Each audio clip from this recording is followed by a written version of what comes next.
The mountain halls stir once more, and a new age of war has begun. Giants walk the land, ancient terrors of flesh and fury, testing the strength of the dwarven walls and the resolve of those who guard them. Yet the dwarves of the first fold endure, their hammers never silent, their forges burning throughout the long night. But the world grows darker still. From the endless caverns below, forgotten beasts rise from shadow, and from beyond the mountain's edge, goblin war drums thunder once more. Even the titans themselves awaken, drawn by the scent of blood and steel. Heroes will fall, legends will arise, and yet the fortress stands. Welcome to the Abbey of Stones. A new fortress requires a lot of work, on top of staying aware of your surroundings, that way your dwarves don't get taken out before they have a chance of building defenses. The dwarves of the first fold quickly went about carving their new home into the mountains. While this first level would be temporary, it is the most important of all. Sandstone workshops were placed down for our crafting dwarves to have a space to work. Bedrooms were cut from stone, and a dining hall and office followed. As the dwarves dug further down in search of the caverns, an aquifer made its presence known, and the dwarves quickly went about mitigating the water seeping in. Not long after pushing through the layers of leaking stone, the dwarves found what they were looking for. An expansive cavern deep underground, home to new plants, mushroom trees, and creatures lurking about in the untouched shadows. For now, though, the mission to claim the caverns will need to be put on hold, as the dwarves have visitors. The dwarven traders from the mountain home brought many supplies and tools to trade to the new colony. The first fold dwarves traded gems for new weapons and an instrument for their future tavern. They had a plan for these new weapons, to claim the new land below them. A small group of soldiers were brought together under the leadership of our new militia commander, Vucar Stones. With not only new weapons, but new leadership, the group delved deep into the caverns and broke through the wall, exposed now to whatever could be hiding within the cavern. Luckily enough, their entrance seemed to go unnoticed to the creatures dwelling just beyond the light. The dwarves acted quickly, building new walls to protect the farmland and animals, carving storage rooms and workshop spaces from the stone. Bedrooms, a dining hall, and a new kitchen area were constructed also. Then the humans arrived. A diplomatic meeting was held between the traders and the expedition leader of the first fold, securing not only peace, but a trade route between the two races. Master-crafted gems were traded away for shields and weapons, fully arming the new militia squad now known as the Shields of Stone. On the 21st of Obsidian, late winter, the year 101, the Abbey of Stones celebrated the birth of the first child within the fortress. Her name is Fath Channelthroat, and she now joins her 5 older siblings who migrated to the fort. The dwarves also began mining on the first floor where they originally broke into the mountain, for not only lignite, but iron ores such as hematite. To forge armor and weapons for future battles, these minerals would desperately be needed. While mining, the dwarves noticed a stench saturating the air. Elves. While the dwarves of the first fold disdain these tall, hippie creatures, it is in their best interest to keep their list of enemies short. A trade route had been developed. The dwarves traded away gems and minerals for much-needed wood and a black bear that the dwarves named Myra the Mighty for her massive muscles and strong nature. Commander Vucar hopes to eventually start a breeding program for war bears in the future. While the adults were busy working within the fortress, a dwarven child named Lickit created the fortress's first artifact, a yak bone gauntlet. The gauntlet is now displayed in the new temple space, alongside the altars of gods who ruled over wealth, jewels, minerals, mountains, and war. In the early days of summer, the humans arrived once again. Word had spread of Commander Vucar's strange request to breed black bears for the defense of the Abbey of Stones. Seeing an opportunity, the merchants of men had captured one themselves, a fierce and mighty creature, and brought it across leagues of wild country, hoping to earn a king's ransom in dwarven gems. Vucar, ever a dwarf of his word, saw it fit to reward them. From the rock below, masons carved a grand pit of polished stone, a new den for the beasts of the first fold. Yet peace in the Abbey of Stones is never to be relied upon, as the dwarves will soon discover. The moon had risen, full and pale over the fortress when the werelores came. The beast struck without warning, raking its claws through the hounds that stood guard over the gate to the fortress. A dwarven planter, hearing the chaos, rushed forward with nothing but his courage. He met the creature head-on, buying the fortress a moment to rally. But the werelores was no mere beast. Its fangs sank deep, tearing flesh and cursing the dwarf's blood. The dwarf managed to slay the beast, bashing its skull repeatedly as the creature's teeth held onto his arm. The dwarf lay gasping. The curse was already upon him. By dawn, he was dead, spared the torment of transformation that would have come with the next full moon. In honor of his bravery, a tomb was cut from fresh stone that very day. His name was carved deep upon its face, so that all who may pass will remember, even the humblest of hands can defend the halls of the Abbey of Stone. Just days after Kubok the Planter had been buried, the goblins struck the fortress as it mourned, sending kidnappers to the gates to steal children. The military quickly reacted and cut down one of the goblins. The other one was nowhere to be found.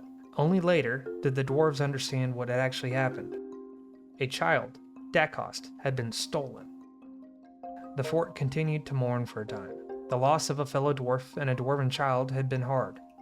Progress still had to be made within the Abbey of Stone. The first bear cubs had been born. 3 beautiful black bears had been welcomed into life in the fortress. A new library had been constructed for the pursuit and safekeeping of knowledge and legends. The miners also requested a guild hall to hold meetings and classes in. While so much progress had been made, Rygoth decided to create an artifact to celebrate the fort. A tetrahedrite crown had been crafted, made of yak bone and lead. This crown held images of 2 birch trees, and the crown was put on display within the fort. After their last success in the raid against the Abbey of Stone, the goblins returned. This time, the hounds fought fiercely. The dog, Nommelreisen, or Staffcoal, managed to slay one of the goblins by biting its throat and opening an artery.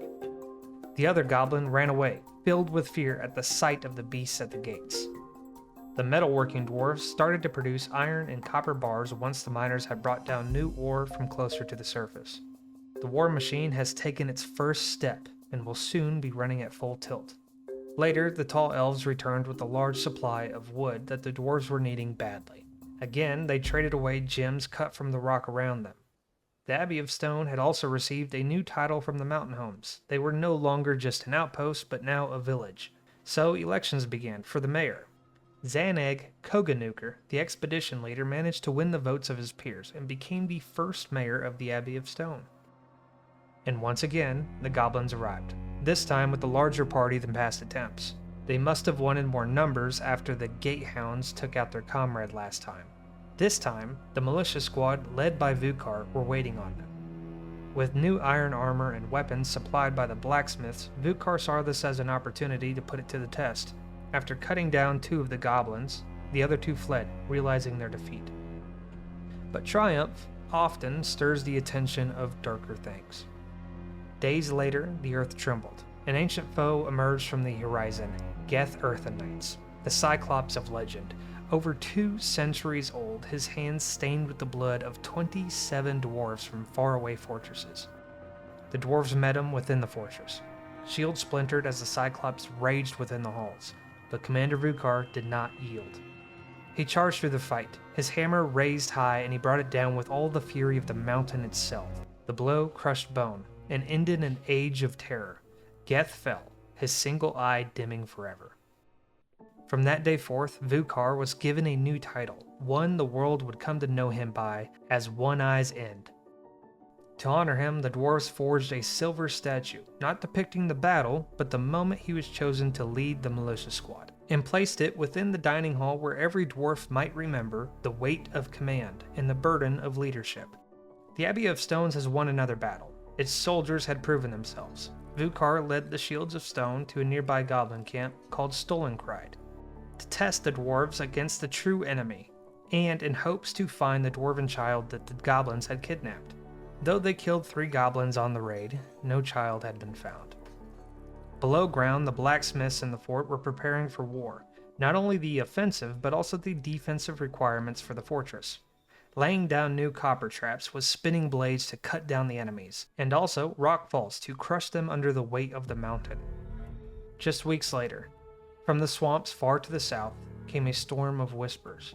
A creature older than empires, cloaked in jade feathers that shimmered like poison glass.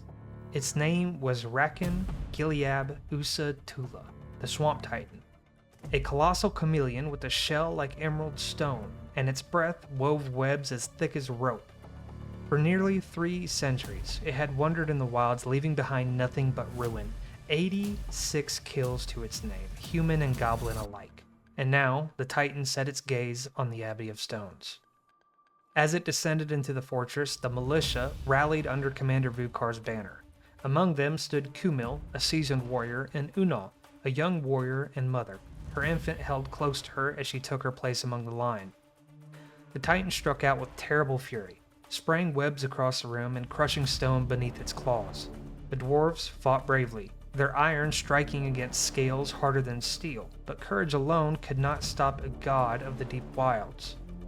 In a blur of motion, Rakan lunged, its jaws closing around Kumil, tearing her head from her shoulders. Unil screamed and charged, striking again and again until the beast turned its hunger upon her as well. Both warrior and child she was carrying vanished beneath a wave of blood and feathers. It was Meng, the spear dwarf, who eventually slaughtered the beast. He leapt through the settling dust and drove his weapon deep into the Titan's skull, piercing shell and bone in one perfect strike. The beast collapsed, hissing one final time. For his valor, Meng was named Titan Slayer. The bodies of Kumil and Unil were carried to the tombs, laid beside the heroic planter Kobak. Unil's child was found, alive. He was given a title by the commander himself, the Survivor, a living reminder of what is lost and what endures. The halls mourned that night, but the forges did not go cold. The mountain will remember this day. Tales will be told, but the dwarves must continue. In the seasons after the fall of the Swamp Titan, the Abbey of Stones rose stronger than ever. The dwarves mourned their dead, but their hammers did not rest. Grief became steel, and steel became vengeance. Commander Vucar led the Shields of Stone on raids against nearby goblin camps, returning each time in triumph. Word spread of the dwarves' might, and soon even travelers came to see their glory. Among them, a human bard who chose to stay and become a citizen of the Abbey of Stone. He sings and performs each night within the tavern. The Abbey of Stones remains unbroken even after 5 years, and beneath the earth, the first fold endures, ever watchful, ever proud, but forever dwarves.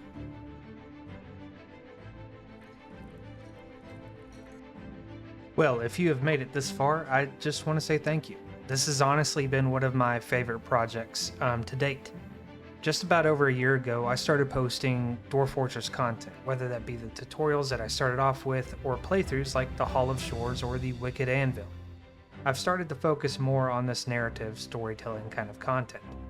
And to be honest with you, the editing on this one, while it did take a little bit longer than normal, I absolutely loved it, and I think it came out pretty good. So just real quick, I want to thank you for watching the video. Second, I want to thank almost 5,000 of you for subscribing to my channel. I really, really appreciate you guys. And, like always, I'll see you in the next one.